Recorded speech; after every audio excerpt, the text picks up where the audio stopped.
An Santos nga Ebanghelyo pare na nga adlaw. Agosto 11, tuig 2026. Martes, hani ka napulo kag siyam nga simana, han ordinaryo nga panahon naton singbahan, ngan memorial ni Santa Clara, kinuha kan San Mateo, kapitulo 18, versikulo 1 nga dayton 5, Gis 12 nga dayton 14. Hadto nga takna kinadto kan Jesus an mga tinun-an nga nagpakiana. Hinuman ang gidadakuid didtohan ginadian ang langit. Gintawag ni Jesus inusa nga bata nga ginpatok daw niya hatubangan nira. Nga nagsiring, tigam ni ini. Kung diri ka mo magbalhin ngan masugadhin kabataan, diri gud ka mo makakasulod ang ginadian han langit.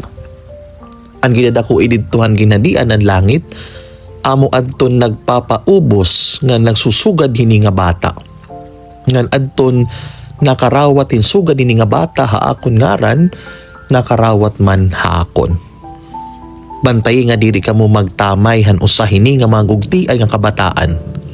Nasaring ako haiyo nga dayuday aadaan era mga anghel haatubangan han akon amay ha langit. Hayo paghuna-huna, ano an bubuhaton nin usa ka tawo kun mawad-an hiya hin usa han iya kag usa ka gatos nga mga karnero.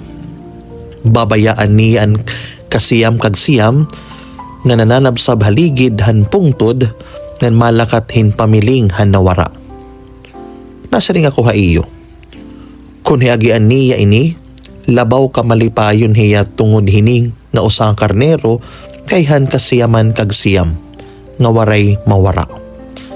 Haamugod nga paagi, diri karuyag han amay niyo halangit nga may mawara hini nga magugti ay nga kabataan.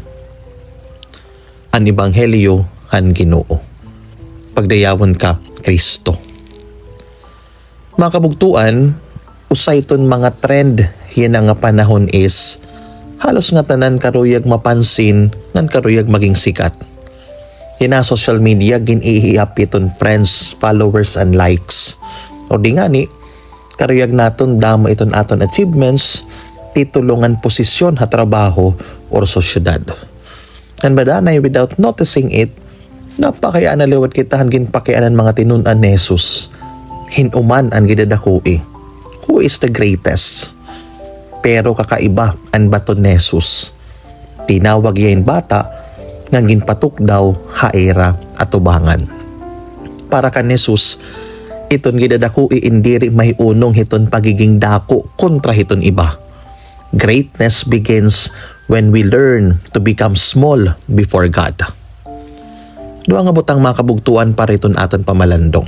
Siyahan is become small. Pilia iton kamamainubsanon. Nasaring Jesus, kung diri ka mo magbalhin ngan masugadhin kabataan, diri gud ka mo makakasulod han ginadian han langit. Jesus is not asking us to become childish. Itong karuyag haton ni Jesus nga maging childlike kita.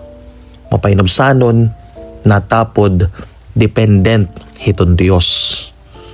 Maaram ngan aminado iton usa nga bata nga diri niya kaya nga tanan, ginhiyala. That is why the tendency of a child in pag-aruhin bulig. Na siguro makuri ni para haaton, dara kayton kalibutan nagtutod do haaton nga maging independent. Ipakita haera nga kaya naton, nga ipakita kung ano iton aton kaya. Pero nasaring Jesus, diri naton kaulangan nga i-prove naton iton aton pagiging dako hatubangan iton Dios. Kaulangan lang naton tumapod na sumarig haiya. Yan mo puliwat ini naging kinabuhi ni Santa Clara. Si Santa Clara nagtikang insikat kan riko nga pamilya. Pero iya pinili iton kasimple ngan kinablas nga kinabuhi. Binayaan niya status, comfort, ngan privilege dara kay kinita niya in something greater. Akon aada haimo hi Kristo, you do not need to possess everything else. Dara kay Kristo, dako ngan damo na nga grasya. You see, ang kinabuhi ni Santa Clara in nagpapahinumdum haaton nga iton humility is not the thinking that we are worthless. Humility is knowing that God is enough. Salit iton siyahan po nga pakiana aton niya nga adlaw is ano iton kinahanglan ko bayaan para hi Kristo iton maging labaw ngan dako hiton akon kinabuhi. Ikaduha, never consider anyone too small to love. Towards the end of the gospel, Jesus nagyakan may unongan maupay nga magmarangno nga binayaan ang 99 nga karnero para hin pamilinghan nawawara nga usa.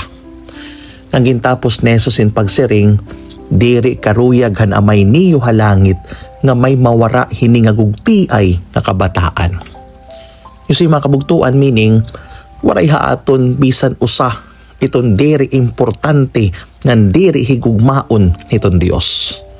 Kasumadanay kabaliktaran iton gintututdo iton kalibutan. Para aton mas karuyag naton iton makusog, iton successful, iton aada ha poder.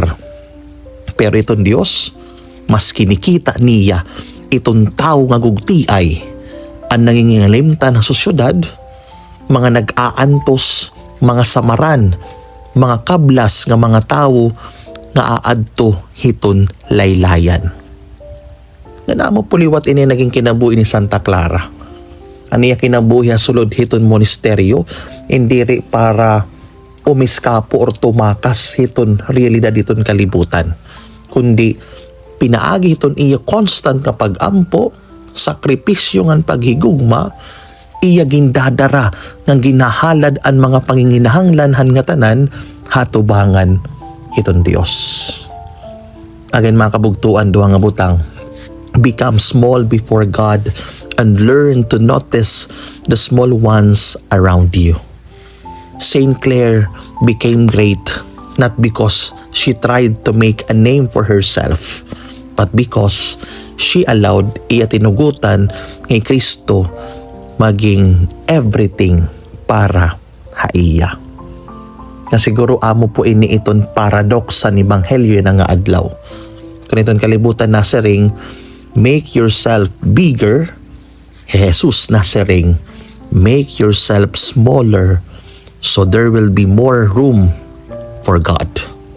Because in the kingdom of God, the greatest is not the one who stands above anyone else, but the one who humble enough to kneel before God and loving enough to bend down for others. Amen.